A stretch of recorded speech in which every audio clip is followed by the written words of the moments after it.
other If countries? I'm gonna rate it, siguro from 6, maybe. I'm now at 7 or 8. Pero hindi naman ako masyadong confident pa na sobrang ready na ako. Kasi syempre, iba na ngayon ang Miss Universe. But last time na we interviewed you, medyo mataas ang ano mo ah. Ano po? Mataas ang moral mo na, meaning like mataas ang confidence mo that I asked the question like, if it will be tomorrow, are you ready? You said very Syempre, high. you have to be ready. Oh, always, yeah. every Okay, day. yeah. So you're working hard now to do all the preparations. Yes, of course. You're still under training every day? Is that like Well, every other day naman. Para I have time for myself and my family. nakapag-enjoy ka niya after winning the crown? Well, after, kasi parang hindi masyado. Kasi Okay. syempre, lahat all eyes on me and then pressure pa. Pero okay na din. At least, di ba, at this early, na ready na. No. But I think one of the changes is ang dami mo ng endorsements. Yeah. Oo. Yeah. One is Pizza Hut, of course. Naman. Yeah.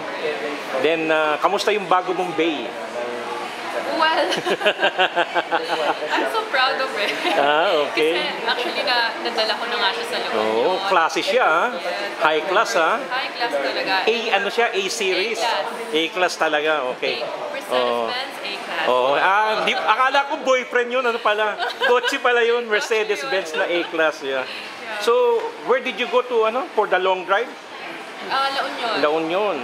I saw in your Instagram na meron kang longboard or ano. Yeah, I've been surfing. Sobrang na-miss ko kasi. And I love sports talaga. And lately, since wala akong workout, yun ang workout ko. Okay. But you have lost a lot of weight. Talaga? Yes. Oh my God. Since that point, Blessing in well, disguise. since the last time we actually talked. Pero ang laki-laki na. Talaga? May line ka na. Is that on purpose or ano naman? Nag-effort ka din siya? Blessing in disguise siguro. Kasi lately, ang dami kong schedules, ang dami kong work. Tapos parang syempre, all of the pressure. Yeah. So medyo guilty pleasure pala itong Pizza Hut for you. Well, Nakakapag-pasta and pizza ka ba minsan? kailangan ko kasi sometimes I can't think kung wala akong parts. So what's your favorite among the, like what I asked earlier? Well, favorite ko, buti na nga lang kasama na yung barbecue. Barbecue. Yung sa choices, di ba? And you said mentioned Hawaiian pizza. Oh, Hawaiian din. Yun talaga ang Ultimate. Kasi medyo healthy yung paisas. Yes, pineapple. And cheese lang. Yes. But meron ka bang cheat day? Ganun ba ang nangyari sa'yo? Wala naman. Parang everyday ata cheat day ako. Oh, wow. Kasi hindi ko nga kaya. Pero nag-lose ka pa ng weight. Yeah. Do you work out often? Or ano? Now, siguro, ngayon lately kasi since everyday yung schedules ko, like trainings, almost everyday na, kapag may time ako, at least nagbibigyan ko ng oras ng one day. Siguro kahit gabi or kahit 1 hour lang. So parang personal, ano mo na lang time. Pero you Tsaka don't I go can to work out like a naman. regular gym? Hindi siya, kasi parang regular thing na pumupunta ka ng gym. Hindi ngayon. Hindi regular ngayon. Unlike dati na nag-modeling kasi ako, regular talaga ako. At least 3 times a week. So what's the ultimate iba-iba kayang-kaya araw-araw na magagawa mo in your everyday life? Everyday workout. Yes.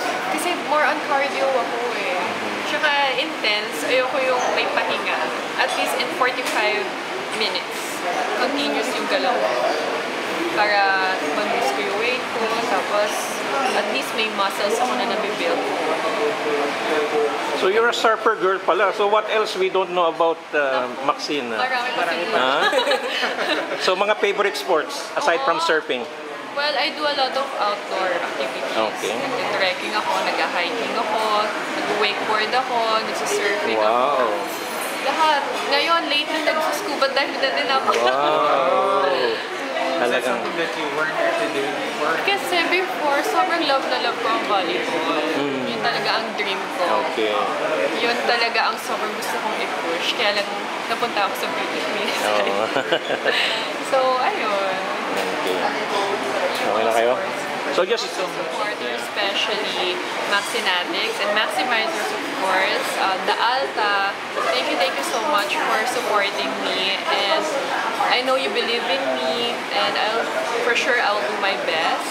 And for every trainings, promise, ibibigay ko yung 101% ko sa passion for you guys and for the Philippines.